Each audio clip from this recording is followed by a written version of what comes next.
নারী সুরক্ষা প্রদান করা, নারী সুরক্ষা প্রদান করা, নারী সুরক্ষা প্রদান করা।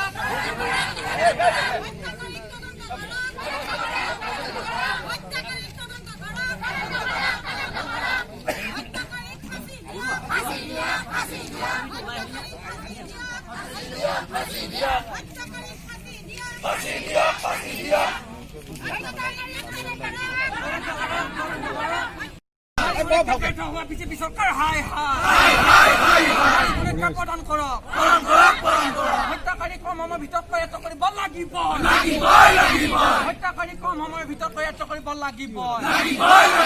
নাৰী শক্তি জিন্দাবাদ, ইনকলাব জিন্দাবাদ। কোনো কাৰণত হত্যাকাৰী হাৰি যাব নোৱাৰিব, কোনো কাৰণত হত্যাকাৰী হাৰি যাব নোৱাৰিব।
সন্মানীয় বিষয়ববীয়াসকল, নাৰী সুৰক্ষা সমিতি কৃষিকা সমাৰোহৰ সন্মানীয় সভানেত্ৰী সম্পাদিকা প্ৰমুখ্যসকল, বিষয়ববীয়াসকল, কেন্দুকলাই সাহিত্য সমাজত সন্মানীয় সভাপতি, সাধাৰণ সম্পাদক প্ৰমুখ্যসমূহ, বিষয়ববীয়াসকল, বিভিন্ন হত্যা কৰি যি এচিড ঢালি হত্যা কৰা হ'ল, তাত আমি কলাগাঁও আঞ্চলিক ছাত্ৰ সন্থা, যুৱ ছাত্ৰ পৰিষদকে আদি কৰি বিভিন্ন দল সংগঠন তথা কলাগাঁও ৰাইজে ইয়াক তীব্ৰ অৰিহণা জনাইছে।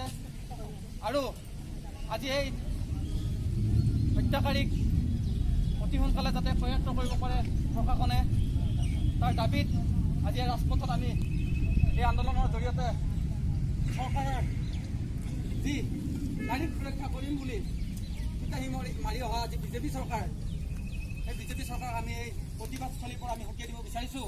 আৰু আমি দাবী জনাব বিচাৰিছোঁ, অতি কম সময়ৰ ভিতৰত এই নয়নতৰা চহৰীয়া যি হত্যাকাৰীক প্ৰয়াত কৰিব লাগিব আৰু কঠোৰভাৱে এই শাস্তি প্ৰদান কৰিব লাগিব।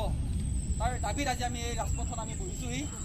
গতিকে শ্ৰদ্ধাৰ ইয়াত উপস্থিত থকা সংগ্ৰামী ৰাইজক আমি আন্তৰিক ধন্যবাদ জনাইছোঁ কলাগাঁও আঞ্চলিক ছাত্ৰ সন্থাৰ তৰফৰ পৰা। আৰু আমাৰ আজি এই প্ৰতিবাদস্থলীৰ পৰা মূলতঃ আমাৰ এটাই দাবী, কাৰণ আজি কিছুদিন ধৰি বিজেপি চৰকাৰখনে যি শ্লোগান দি গাড়ীত বহিছিল, তাৰ কিন্তু বিপৰীত ছবি আমি পৰিলক্ষিত হৈছোঁ। গতিকে কম সময়ৰ ভিতৰত আমাৰ আজি এই মজিয়াত আহি এই চৰকাৰৰ উচ্চ পৰ্যায়ৰ বিষয়ে আহি আজি আমাক স্পষ্টভাৱে কৈ যাব লাগিব যে 24 ঘণ্টাৰ ভিতৰত এই দোষীক প্ৰয়াত কৰিম বুলি আমাক স্পষ্টীকৰণ দিলেহে আজি আমি এই ৰাজপথৰ পৰা সংগ্ৰাম ত্যাগ কৰি আমি ঘৰলৈ গুচি যাওঁ। এইটো আমাৰ স্পষ্ট কথা। গতিকে মই প্ৰতিবাদস্থলীত বিভিন্ন ধৰণৰ দল সংগঠন উপস্থিত আছে, সদাৰ সংগ্ৰামী